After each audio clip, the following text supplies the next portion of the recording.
தந்தை, மகன், தூய ஆவியாரின் பெயராலே ஆமென். இயேசுவில் அன்பார்ந்தவர்களே, நேற்று அமைதி அப்படின்ற ஒரு போர்ஷனில் நிறுத்தினேன். இன்றைக்கி அந்த அமைதியை பற்றி கொஞ்சம் ஆழமாக பார்க்கணுன்னு ஆசைப்படுறேன். ஏன் இந்த அமைதின்னு நேற்று சொன்னேன். நான் ஒவ்வொருத்தருடைய தனிப்பட்ட கருத்துக்களோடு நம்ம வரோம்.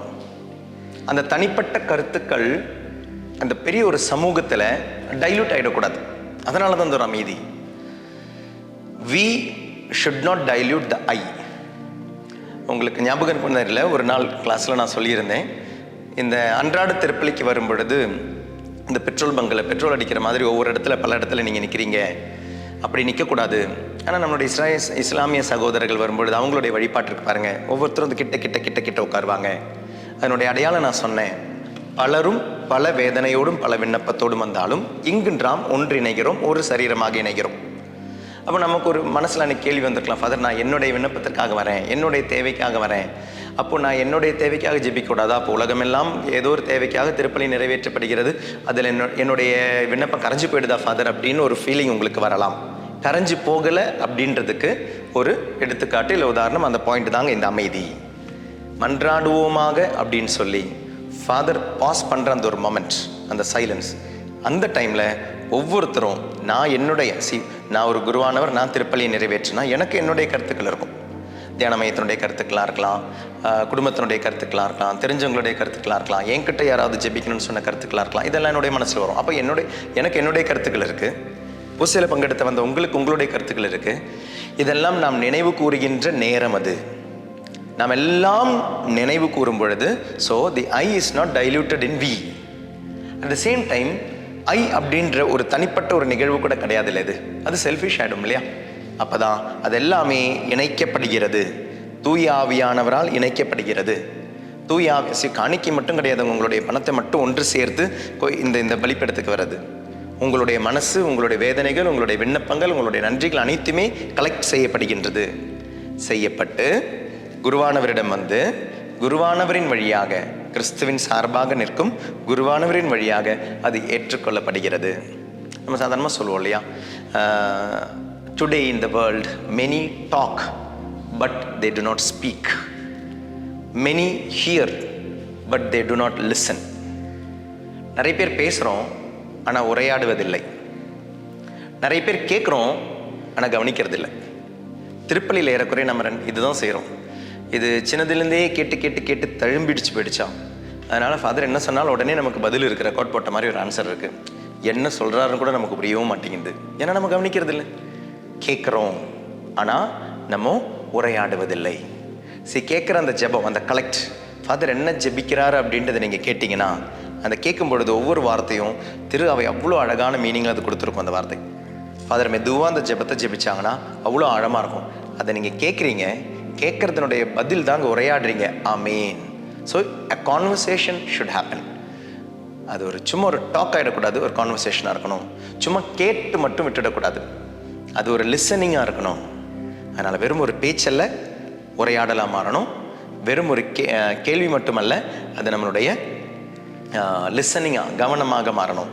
இப்போ ஃப்ரான்சிஸ் சொல்வார், இந்த அமைதி நான் ஏன் இங்கு இருக்கிறேன் என்பதை எனக்கு நினைவுபடுத்துகிறது அப்படின்றார். இந்த அமைதி இல்லைன்னா நான் ஏன் இங்கே இருக்கிறேன்னு எனக்கு நினைவு இருக்காது, நான் ஏன் இதற்காக வந்தேன்ற ஒரு நினைவு இருக்காது. அதனால் இப்போ ஃப்ரான்சிஸ் சொல்வார், நான் ஏன் இங்கு இருக்கிறேன் என்ற ஒரு நினைவை எனக்கு தருகிறது அப்படின்வார். அது மட்டும் கிடையாது, த சோல், நம்மளுடைய ஒரு ஆன்மா இருக்கு இல்லையா, அந்த ஆன்மாவனுடைய ஒரு ரெக்கலெக்ஷன் நடக்குது. ஆன்மா ஒன்றிணைக்கப்படுகிறது. ஆன்மா ஒன்றிணைக்கப்படுகின்ற இடம்தான். நான் என்னை ஒருங்கிணைக்கிறேன்.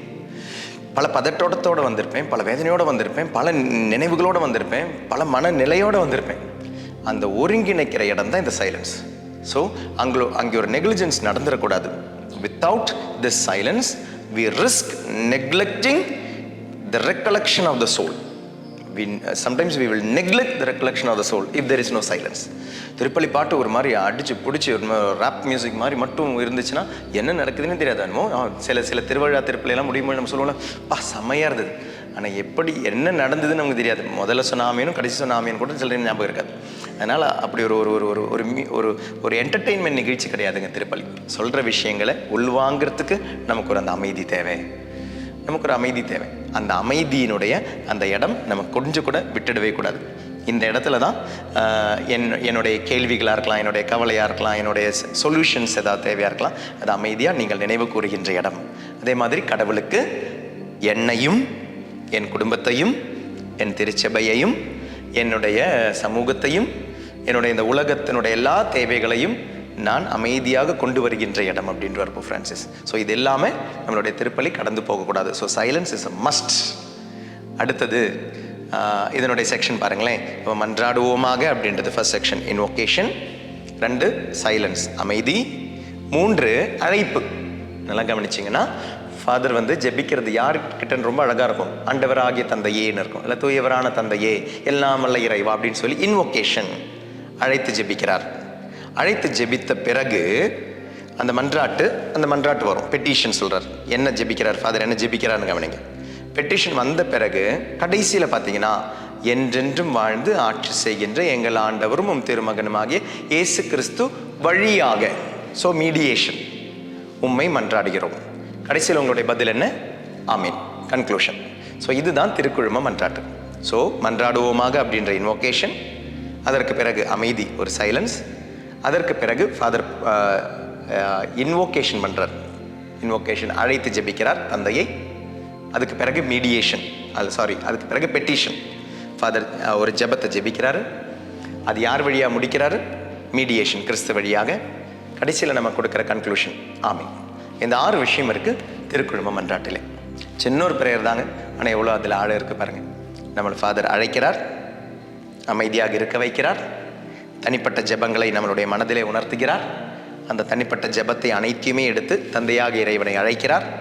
அழைத்த பிறகு மன்றாடுகிறார். மன்றாடி கிறிஸ்துவின் வழியாக ஒப்பு கொடுக்கிறார். பதில் நாம் ஆமீன் என்று சொல்கிறோம். Invitation, silence, invocation, petition, mediation, conclusion, ஆமீன். புரிஞ்சிருக்கும்னு நினைக்கிறேன். உணர்ந்து ஆமீன் சொல்லுவோம். Let us not talk, but let us make a conversation with God.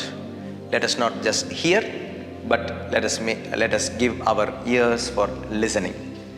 வெறும் பேசுபவர்களாக மட்டுமல்லாமல் உரையாடுபவர்களாக இருப்போம் திருக்குழும மன்றாட்டிலே. வெறும் கேட்பவர்களாக மட்டுமில்லாமல் கவனிப்பவர்களாக இருப்போம் திருக்குழும மன்றாட்டிலே. எல்லாம் வல்ல இறைவன் தந்தை, மகன், தூய ஆவியானவர் நம்மை ஆசீர்வதிப்பாராக. ஆமீன். Thank you. God bless you. கருணை நாதரே ஆராதி